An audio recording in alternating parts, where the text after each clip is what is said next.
So we're going to do a wreath for autumn. So what I have here is something I was working on last year. We had gotten the basic frame and wreath from Amazon.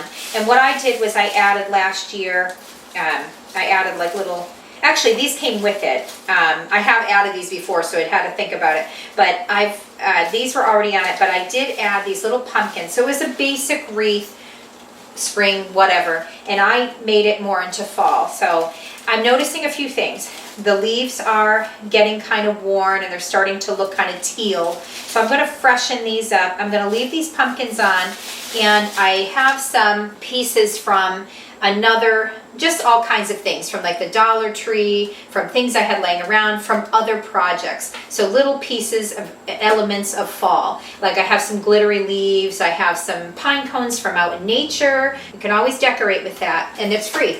And it's great because it represents fall. We have things like these berries. Again, you can get these at like Dollar Tree. I'm not going to leave them red. I really want a very muted down fall decor this year. So I don't want a lot of color. There may be a pop here and there, but for the most part it's going to be white. So it's going to be basically that. I did bring out some moss, and I'll know at the end if I'm going to use it. Moss is difficult because it gets everywhere. However, I do like the look of it, and you can use it for a lot of holidays, a lot of decor.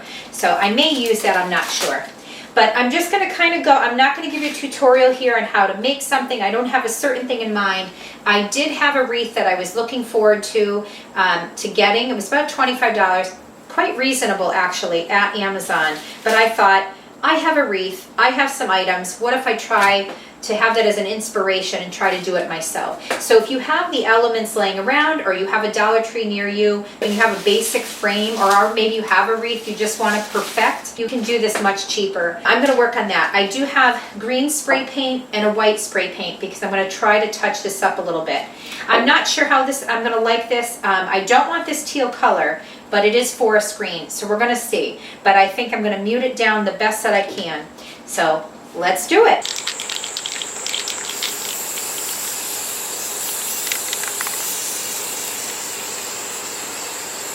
I'm starting with the underside first because two different reasons. You want to get the underside as well because you want to make sure you don't see a different color when the leaves are moved around a little bit. But also, if I don't like it, it's on the underside. So I'm starting with the underside first. And I'm doing this forest green first.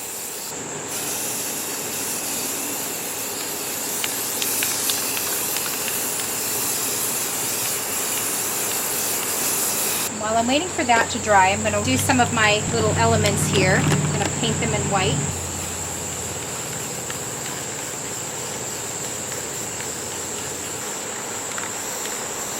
I'm doing these leaves white because I'm really going for that pale look, as well as the berries.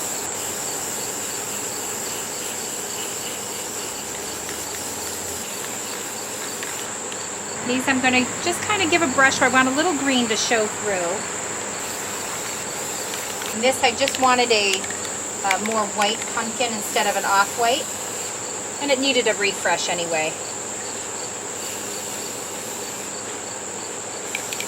Now the leaves I'm going to focus on, and I'm going to just lightly touch up the pumpkins because I want them to still have a slight pale orange coming through, but just slight.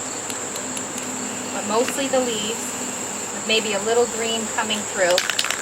And we're going to let those dry a little bit, and then I'm going to come back over and do, actually before I do, I'm going to maybe just do a little brush of the white on the leaves.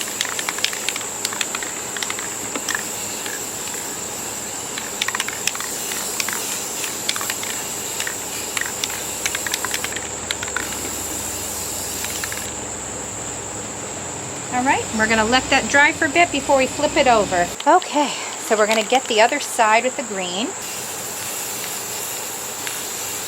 Sorry about the shadow, folks. I'm going to hit the underside of the leaves green first because it might be kind of neat showing through on the other side, and then I'll hit it with the white as well. If you can see that, I realize I probably don't have it angled right.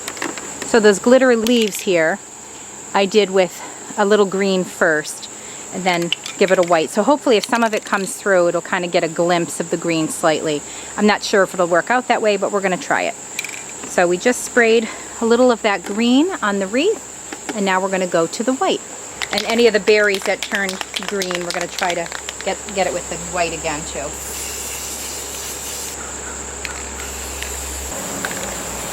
Just kind of doing a little airbrush with the white, but I'm trying to tackle some of the other pieces, the other elements, like the pumpkin here. I just want to make it more of a white. I'm really liking that look. Yeah, sorry about the shadow, everyone. I keep standing in the way here with the sun. So I'm going to try to go on the other side here. And I'm going to tackle the other side of these other elements.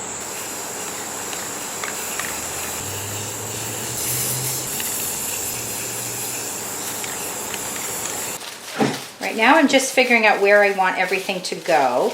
I'm going to tuck it in a little, but I'm going to need some wire for help. Because I can mainly tuck it in, I'm going to just do one spot really, but I'll see if it needs extra tucking on the bottom. But so far, I think we can just get away with this one spot here.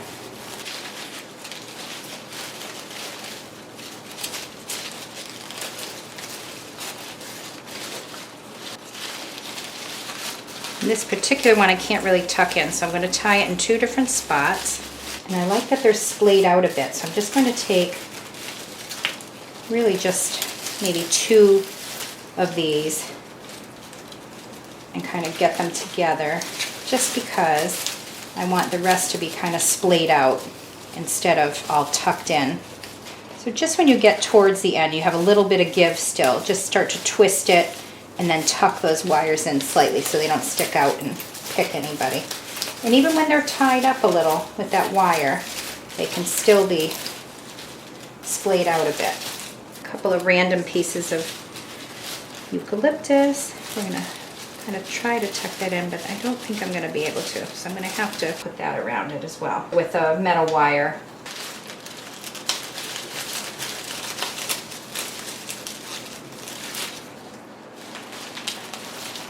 This is a really long piece, so I'm just splitting it up a little bit. And most of these are pretty easy to break up when you do. And I'm going to try to tuck under slightly, so it doesn't show too much of the stick part.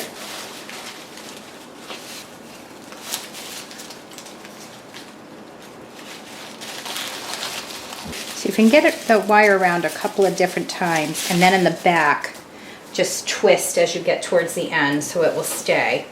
That's more of the ideal thing. When you have a thicker branch, like this particular pick here, it's a thicker branch, so I do it in two places so it'll stay. And again, make your wire long enough so you can get it around once, and then maybe twice, and just twist it so it'll stay a little tighter and it won't have a chance of falling off. And then any little pieces that are hanging out, just tuck that in the wreath so you don't have any boo-boos when you are dealing with this. I'm just picking a couple of random places to put these two pieces. The best thing is to lay it out before you push it down. You could even lay out the whole wreath how you want it designed and take a picture of it so you don't lose the design, just so you know how you're going to like it. Because once it's already put together, it's really hard to take apart sometimes. Not impossible, but a little difficult. So it's better to kind of splay it out how you want it first.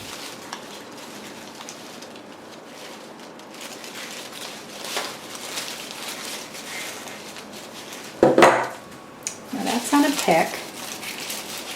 But I'm going to also tie it to be sure it stays. And these have a little clip on them, so we can just clip them in different places. Anywhere there's maybe a spot where you want to hide a little bit, just try to find a piece that you can clip it onto. And anything that's just kind of freestanding, you just want to put a little hot glue on. Be very careful, these hot glue guns are vicious. And just push down. I usually use an implement. I've been burned many times, literally. Figuratively and literally burned myself on these things here. Dollar Tree had these leather leaves, and I think it might be kind of neat to have a little splash of orange. I'm not sure, because I was really kind of going for a muted all around, but I kind of dig that they have a little color here. I can always spray paint it later if I don't like it.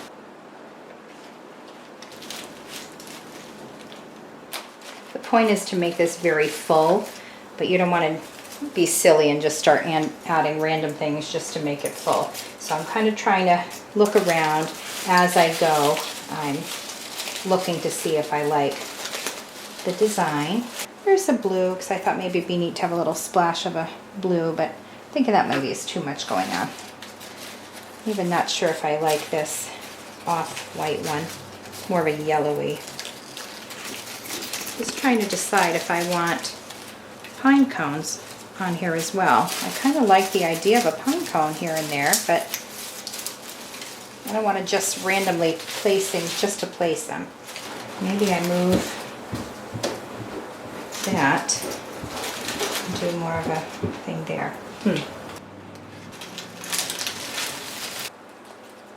So on one of these picks, sometimes you just have to find places of where to pull everything together. So I have this piece that fell off one of the picks, and I thought, okay, I'll just have a, which worked out great actually, because I needed random pumpkins and space fillers here and there. So I'm just trying to figure out how I want to attach this. And I'm trying to pick a, kind of choose a pick here and tie it to that. I think I have a solution. Not sure if it'll stay, but we're going to find out, won't we? Now, do I bother with moss? Could be interesting. I'm just tucking it in different spots because if I want it, I will hot glue it. Sometimes it adds a little element and it can hide some spots that you don't really want visible.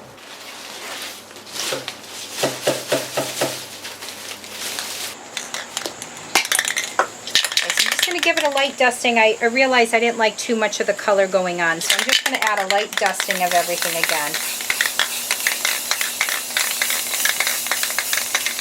Even on the blue velvet pumpkin. Just too much going on. So we went with a muted green with a little bit of white dusting, because that's the aesthetic I'm going for this season. What do you think? We've got this big beautiful sage plant here on the corner of our deck.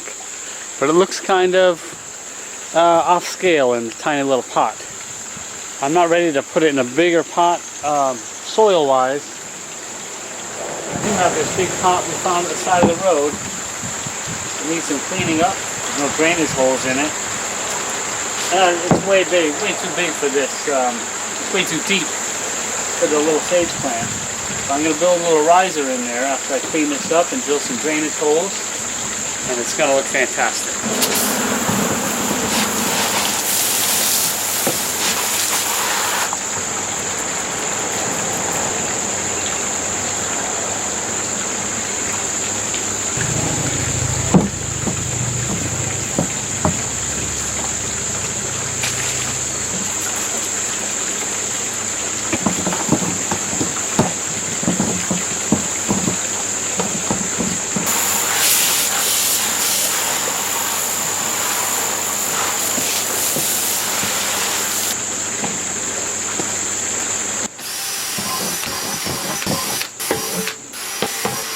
Plenty of drainage now.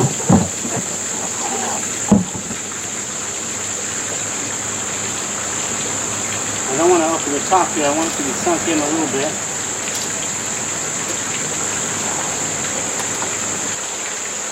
I'd really like to use these scraps of pressure treated decking. I think it's just going to be enough. I'm going to cut these at about 8 inches long. Those will be the height. This is going to be my bottom piece, and then I'm going to cut a longer top piece to fit right on the top here. Alright, let's go.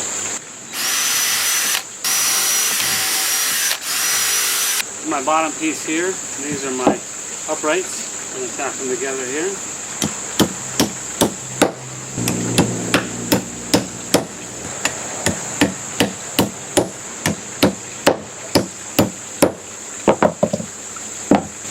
going to be my base here. I'm going to cut a top board going across here. I'm going to cut it at 14 inches, but it may be just a little bit too long. Better to be too long than too short. Alright, it's a nice snug fit. Let's try it with a plant on there before we nail it into place. I think it's going to work out just fine.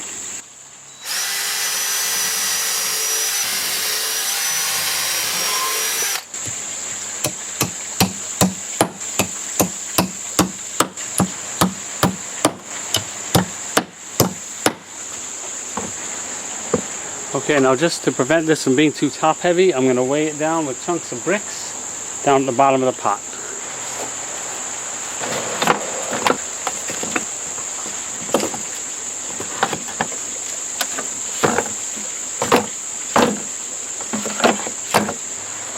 Definitely has a little bit of weight to it. It's not going to tip over very easily, and I think that looks much better.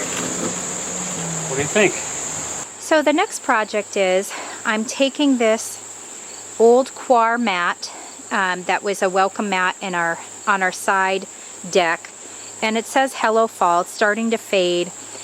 I was honestly just going to get rid of it, and then I thought maybe, just maybe, I can reinvent it in some way. So I want to, so at this point I want to keep it very simple. I want to keep the hello on there, and I want to cover the leaves that say fall on it, and I want to do like maybe a few stripes going across. So I'm going to tape that up where I don't want it to touch, and also I'm going to make some nice stripe areas and do hopefully a really nice design. I'm going to use a combination of black paint and also some spray paint colors and see how that works and see if I can at least get another season out of it.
So it's time to replace this threshold again. I had done it just a few years ago, and I bought this variety that has an adjustable height, which I thought would be a great idea. I'm realizing now that this wooden part here is not a good idea. Water collects in there, and as you can see, it rotted away and fell apart. I don't remember how many years it's been, but not enough. Maybe 5 years. Maybe last year or so we replaced the threshold on our front door with this here on our side door. It's been about 5 years, I think, before we even started our YouTube channel, so definitely time to get this thing changed out. I'm gonna take this one out, replace it with one that is aluminum and vinyl on the top there, which will be nice and sealed, and we should not have that problem again. So we're gonna start by cutting it to size. The thresholds generally come in a 36-inch standard length, and I only need 32. I'm going to be using a very dull hacksaw. Haven't used this in quite a while. It is a recommended method.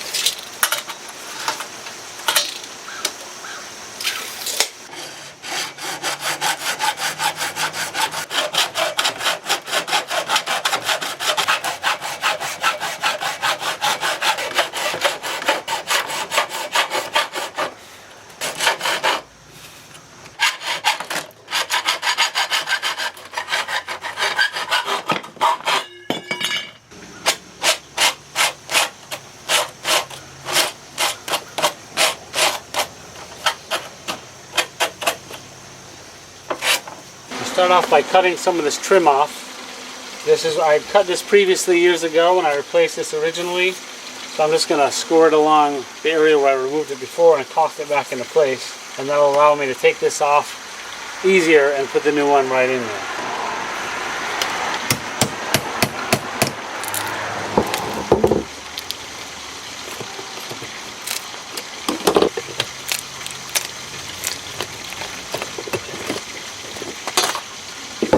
That's what I cut out the last time.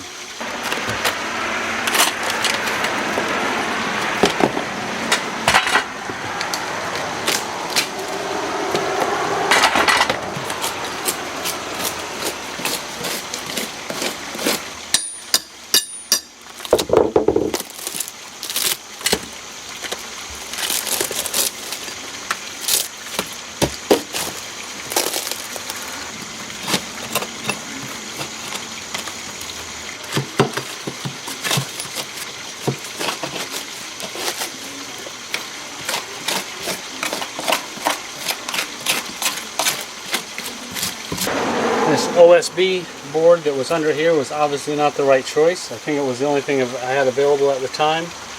I'm going to be replacing it with some solid wood. And I'm also going to be replacing this kick plate piece with a piece of pressure treated decking.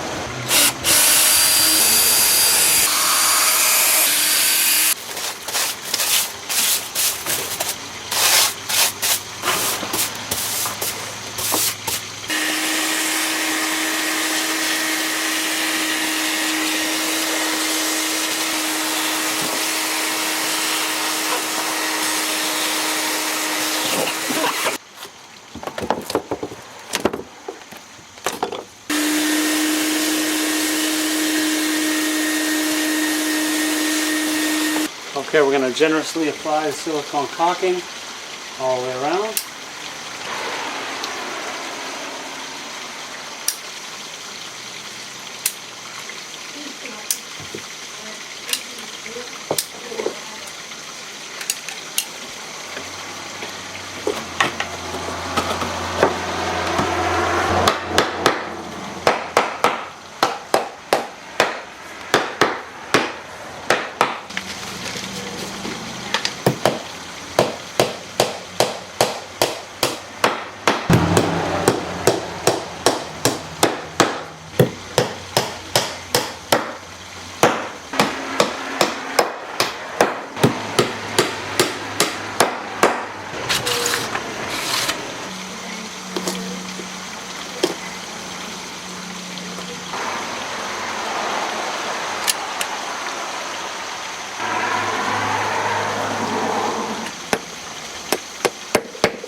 Touch up the paint over here later.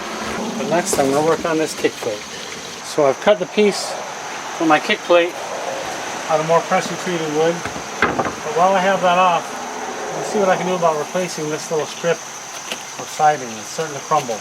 This is like a hardy board siding. It's a cement fiber, which is really great in most cases. For some reason it's starting to crumble here.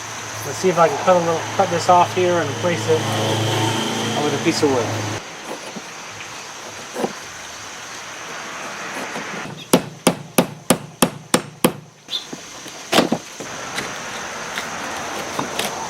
Take up this plank of decking, see if I can get in there better.